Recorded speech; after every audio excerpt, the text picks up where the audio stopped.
नमस्कार प्रिय विद्यार्थियों, बीए फाइनल के लिए हिंदी साहित्य में अब हम काव्य भाग को शुरू करते हैं, कविता वाले प्रसंग।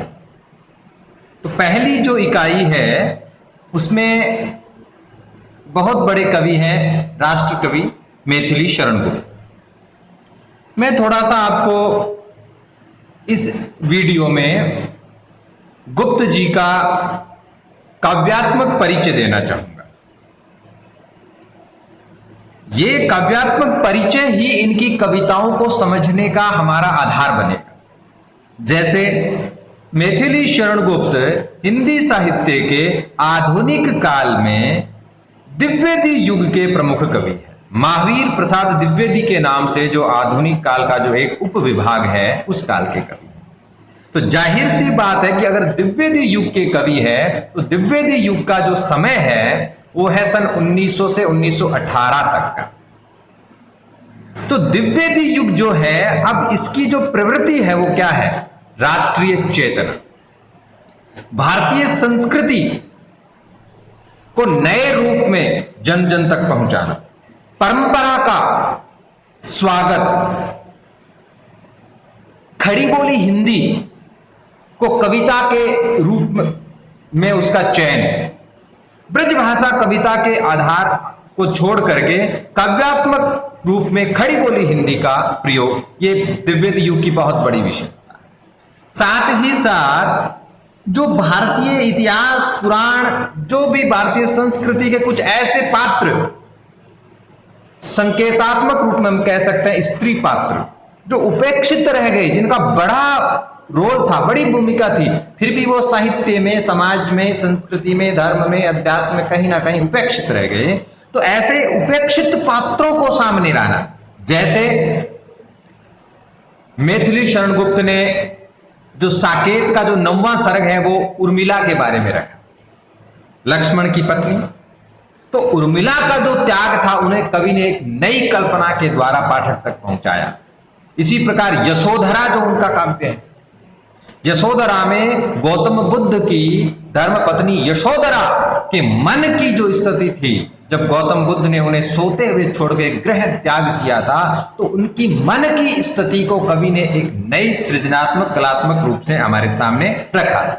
ऐसे ही साकेत के अष्टम सर्ग में, साकेत उनका बहुत बड़ा महाकाव्य है, साकेत के अष्टम सर्ग में जो एक छोटा प्रसंग आता है कैकई के बारे में, तो कैकई का जो अनुताप है ये बड़ा रोचक है कि किस प्रकार कैकई जब राम को वन गमन का जो ये आदेश दिया जाता है और उसके बाद जो स्थिति होती है और चित्रकूट में वहां जाकर के वो सब किस प्रकार की बातें होती है, उस सब को गुप्त जी ने एक बहुत नए रूप में दिखाया और कैकई के पश्चाताप को दिखाया।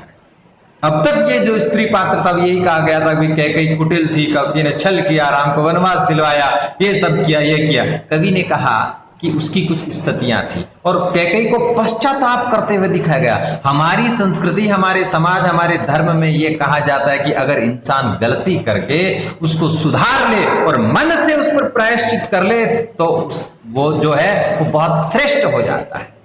और ये हमारी परंपरा रही है और इसका दो बड़े सुंदर पक्ष है। और ये इसका आधार है कि कोयला कितना भी काला क्यों ना हो, गर्म करने पर वह भी अपना रंग बदल लेता है, लाल हो जाता है। यानी किसके मन में कितनी भी कलुष कालिमाएं क्यों ना हो, लेकिन अगर वो अपना परिमार्जन करता है, परिष्कार करता है, सुधार करता है तो वो बहुत कुछ कर सकता है। तो इंसान सिर्फ बुराइयों का पुतला पर नहीं है, इंसान के अंदर बहुत सी अच्छाइयां हैं जो दब के रह जाती है और उन दबी हुई अच्छाइयों को बाहर लेने का काम साहित्य का होता है, काव्य का होता है। और मैथिली शरण गुप्त ने कैकई अनुताप में यही काम किया, यशोधरा में यही किया और साकेत के 9वें सर्ग में उर्मिला के माध्यम से भी यह दिखाया कि उर्मिला का त्याग कितना बढ़ गया है। तो गुप्त जी के परिचय में हम देखते हैं तो ये महावीर प्रसाद द्विवेदी युग के बहुत प्रमुख कवि हैं। इनकी जो प्रमुख रचनाएं हैं वो शुरू में वैश्योपकारक जो कलकत्ता से निकलने वाला पत्र है उसमें प्रकाशित होती थी। उसके बाद महावीर प्रसाद द्विवेदी जो सरस्वती पत्रिका निकालते थे उसमें छपने लगी। मुख्यतः जो द्विवेदी युग की विशेषताएं जैसे आदर्शवाद, नैतिकता, राष्ट्रीय नवजागरण, भाषा के रूप में खड़ी बोली का विकास, ये सारी विशेषताएं गुप्त जी की रचनाओं में मिलती हैं। और इससे भी बड़ी बात, भारतीय आर्य संस्कृति का जो जातीय संस्कार है, मर्यादा है और मूल्य है, ये जो पद्धतियां हैं वो सब गुप्त जी के साहित्य की एक अनूठी विशेषता है। हिंदी साहित्य में जो गुप्त जी राष्ट्र कवि के साथ साथ एक तरह से स्त्री उद्धारक कवि के रूप में जाने जाते हैं, जिसका प्रतीक उनका कैकेयी अनुताप, उर्मिला, यशोधरा जैसे ये प्रसंग बहुत महत्वपूर्ण है। राष्ट्रीय जागरण में जो गुप्त जी की भूमिका रही है उसी के आधार पर इन्हें राष्ट्र कवि कहा जाता है। और गुप्त जी ने अपने काव्य में राजनीति और नीति, समाज और साहित्य, इन सब का इतना सुंदर समन्वय